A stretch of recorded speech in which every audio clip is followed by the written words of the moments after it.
जेथीची या कृपा लाहिजे वरू, तेथेची मने व्यभिचारू, तरी कायमी भस्मासुरू. अर्जुन म्हणे.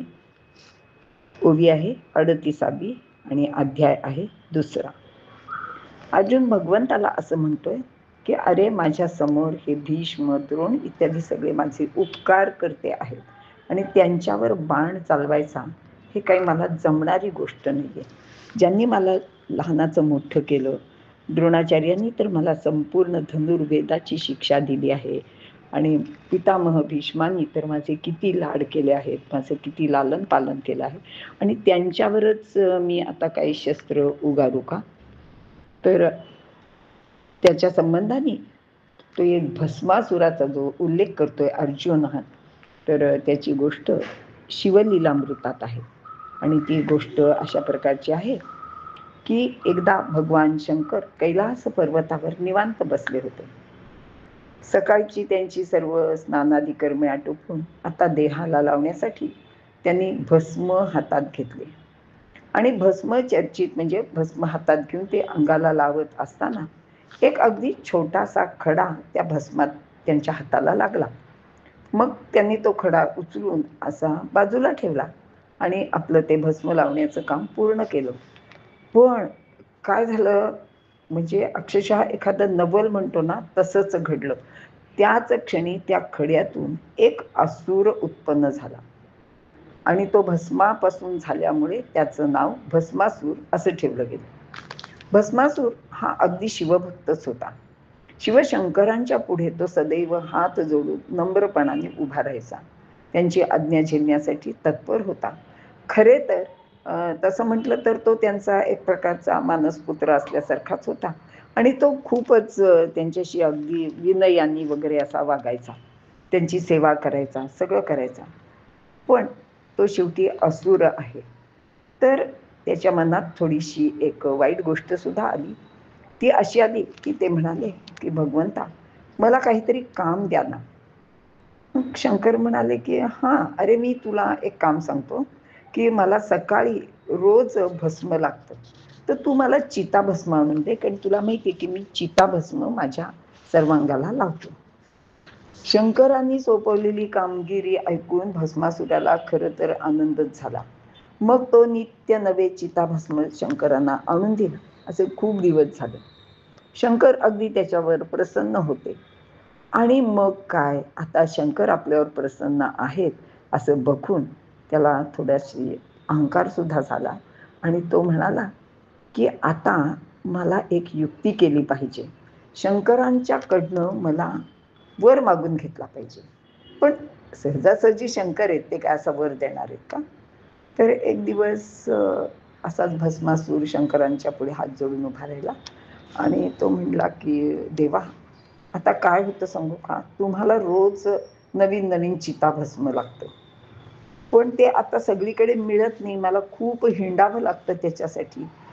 तर मला ते चिताभस्म सहजपणे मिळण्यासाठी तुम्ही मला एक वर द्याल का? म्हणजे तुम्हाला ज्या क्षणी हवं त्या क्षणी मी ते चिताभस्म तुम्हाला देऊ शकेन आणि मलाही खूप इकडे इकडे फिरायला लागणार नाही आणि मग माझा जो हा वेळ वाया जातो तो परत सगळा तुमच्या सेवेसाठी मला उपलब्ध करून देता येईल. आता ते भगवान शंकर म्हणजे आपल्याला माहिती आहे की ते भोळा सांबच. त्यांना वाटलं की खरंच हा माझा मुलगा आहे आणि त्याला असा वर द्यायला काही हरकत नाही. तेवढ्यात आपली पार्वती देवी पुढे आल्या. त्या म्हणाल्या देवा, काय करताय काय? ह्या असुराला असला कुठलाही वर देऊ नका. असा वर दिला तर तो सगळ्या पृथ्वीचाच संहार करेल. अहो विसरू नका, तो तुमचा मुलगा मानलाय तुम्ही त्याला, पण तो असुर आहे, त्याच्या मनात काय चाललं आहे ते ओळखा. भगवान शंकर म्हणाले अगं नाही ग नाही, तो तसा करणारच नाही. मी तुला त्याला वर देणार आणि मी आता त्याला तसं काही शब्द दिलाय. त्याच्यामुळे भगवंतांनी म्हणजे शंकरांनी त्याला तो भस्मासूर ज्याच्यावर हात ठेवशील त्याचं भस्म होईल असा वर दिला. त्याला तथास्तु असंही म्हटलं. आता काय, आता गंमतच. भस्मासुराच्या संहार सत्राचे सुरूच झालं. तो काय करायचा, जिथे जिथे कुठे चांगले ब्राह्मण असतील, जिथे जिथे कुठे काही चांगल्या गोष्टी घडलेल्या असतील, तिथं हे जायचे. हा आणि तिथे लोकांच्या डोक्यावर हात ठेवायचा. आता असं झालं की तो भस्मासूर येताना दिसला की लोक जीव मुठीत धरून पळत सुटायचे. आता त्यांनी असं ठरवलं की आता हे पृथ्वीवरचे लोक किरकोळ आहेत, ह्यांना काय कधी संपवते, पण देवांना सुद्धा चांगला धडा शिकवायला पाहिजे आणि देवांची सगळं जे काही इंद्राचं राज्य आहे ते मला मिळालं पाहिजे. आणि मग मी काय आहे, मी सगळ्याच देवांना धडा शिकवणार आहे. त्याच्यात त्या शंकरांना पण सोडणार नाहीये, पण हे सगळं तो मनातल्या मनात म्हणतो. आणि एक दिवस काय होतं, अचानक समोरून नारद मुनी येतात. नारद मुनी आल्याबरोबर तो म्हणला, हा बरं झालं तुम्ही आलात, या सगळीकडे नुसते फिरत बसताना तुम्हाला पण शंकरांच्या भेटीला पाठवतो म्हणे. आता नारद त्यांच्याकडे काही युक्त्यांना कमी होती का? ते म्हणले, अरे बाबा तू माझ्यासारख्यांचं भस्म करून काय करणार आहेस, तुला काय मिळणार आहे? त्याच्यापेक्षा तू जर एक गोष्ट कर, तुला त्या पार्वती देवी खूप आवडल्या आहेत ना, मग त्या तुला हव्या असतील तर तुला काय करायला पाहिजे, विचार कर बरं. सहजासहजी त्या तुला मिळणार आहेत का? आता याच्याहून जास्त काही त्या भस्मासुराला सांगण्याची गरज नव्हती. तो म्हणला, कळलं कळलं नारद मुनी, तुम्हाला सोडून देतो, तुम्ही मला एक छान युक्ती सुचवली. आणि मग काय, हे गेले की महाराज कैलास पर्वतावर आणि सरळ शंकरांच्या समोर जाऊन उभे राहिले आणि त्यांना म्हणाले की हे बघा देवा, मी तुमची खूप आतापर्यंत सेवा केली आहे, तुम्हाला रोज नवीन नवीन भस्म आणून देतो, मला आता खूप कंटाळा आलाय आणि मला आता थोडंसं लग्न करून मला काय प्रपंच करायचा आहे, तर मला एक सुंदरशी बायको हवी आहे. तर शंकर म्हणले, ठीक आहे की मिळेल तुला बायको, न मिळायला काय झालं, पृथ्वीवर सुंदर सुंदर मुली आहेत. ते म्हटलं, नाही नाही, आज पृथ्वीवरच्या सुंदर मुली माय काय करायच्या आहेत, ही जी तुमच्या शेजारी इथं बसली आहे ना, ही जगत सुंदरी आहे, ही मला बायको म्हणून पाहिजे, ती तुम्ही मला द्या. आणि ती जर तुम्ही सहजासहजी देणार नसाल तर मी तुम्हाला संपवतो, कारण तुम्हीच दिलेला वर माझ्या हातात आहेच, तुमच्या मस्तकावर ठेवून देतो. आता शंकर घाबरले आणि पार्वती काय म्हणत होती ते त्यांच्या लक्षात आले. मग काय, शंकर नेहमीप्रमाणे पळत पळत भगवंतांकडे म्हणजे विष्णूंच्याकडे गेले. विष्णूंना सगळं काय होतं ते सांगितलं. विष्णू म्हणाले, ठीक आहे तुम्ही काही काळजी करू नका, त्या भस्मासुराचं काय करायचं ते मी बघून घेतो. आणि मग हा भस्मासूर जो होता ह्याच्या समोर विष्णू आले. पण ते काही विष्णूच्या रूपात नाही की आले, त्यांनी एक सुंदर स्त्रीचं रूप धारण केलं. ती इतकी सुंदर होती की तिची मोहिनी कुणावरही पडावी आणि ती अशीच अगदी लचकत मुरडत अशी त्या भस्मासुराच्या समोर येऊन उभी राहिली. आता पार्वतीपेक्षा सुद्धा सुंदर असलेली स्त्री दिसली, पार्वतीला क्षणभर विसरला आणि मग तो तिच्याकडे बघतच राहिला आणि त्याला तिला म्हणाला की अगं, मी उगाचच त्या ह्याच्या नादी लागलो म्हणे, तू खूपच सुंदर आहेस, तू मला फार आवडलीस, तर तू माझ्याशी लग्न कर, मी अगदी तुझा दास होऊन राहील. आता मोहिनी ती पण म्हणली, हो खरंच आहे महाराज, मी तुमच्याशी नक्कीच लग्न करीन, पण काय आहे त्याच्या आधी माझा एक नवस आहे, तो फेडल्याखेरीज मला लग्न नाही करता येणार. भस्मासूर म्हणला, अगं कसला नवस, सांग पटकन, लगेच फेडून टाकू, आपल्याला काय. मोहिनी म्हणाली, तसं काही फार अवघड नाहीये म्हणे, ते समोर एक वटवृक्षाचं झाड दिसतंय का, तिथे माझं आराध्य दैवत आहे आणि तिथल्या देवीला मी नवस केलाय की लग्नाआधी मी माझ्या नियोजित पतीसह तिथे येईन, तुझं दर्शन घेईन आणि तुझ्या पुढे नृत्य गायन करीन आणि तुझ्याच समोर त्याच्या गळ्यात वरमाला घालीन. आता भस्मासुराला इतका आनंद झाला, तो म्हणला, चल चल लवकर चल, आपण जाऊया.